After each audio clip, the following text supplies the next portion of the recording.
তোরা আইসি যা ঘুরতি, তোরা এই জায়গায় এসে ফোন চাপতেছিস কিস জন্য? ফোনটি বাসরা কি করবো? ফোনটি বাসরা তো কোনো কাজ কাম নাই। আইসি অনেক ধরে ঘুরতি, তোরা এসে ঘুরবি, তোরা ফোন চাপতি কেন? আচ্ছা তোরা ফোন রাখ, আমি আমার দাদার আমলের একটা গল্প শোনাই তোকে। আচ্ছা কাও দা, ফোন রাখলাম, শুনি তোমার দাদার আমলের গল্প। আচ্ছা শোন তাইলে, আমার দাদার আমলে আমাকে এলাকায় মনে কর শুধু আমাকে একটা টিউবওয়েল ছিল। আর টিউবওয়েলে পানি মনে কর এত ঠান্ডা ছিল, পুরো এলাকার লোকজন এসে আমাকে টিউবওয়েলের পানি নিয়ে যেত। কিন্তু এটা ইতিহাস আছে, জানিস তা কি? হ্যাঁ বল শুনি। আচ্ছা রহস্যটা মনে কর তোকে কই, আজ পর্যন্ত কারোর দ্বারা কই নাই। আমার যে কলটা ছিল দাদার, এই কলের ভিতরে এসি লাগানো ছিল। বস কি টিভির মধ্যে এসি লাগানি ছিল? তোর এই গল্প শুনতে আমার দাদার এমন একটা গল্প মনে পড়ে গেল। আচ্ছা তোরও গল্প আছে, তা কত? আচ্ছা শোন তৈলে, আমার দাদা তখনকার পড়াশোনা করতো, ঠিক আছে, পড়াশোনা খুব ভালো স্টুডেন্ট ছিল।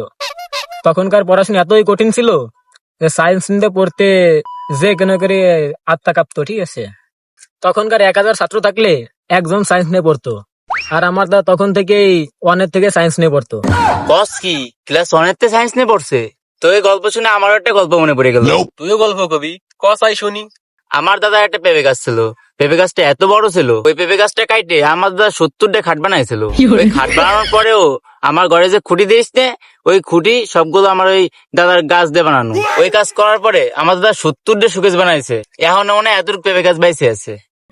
শালা গল্পটা কইলো কি রে?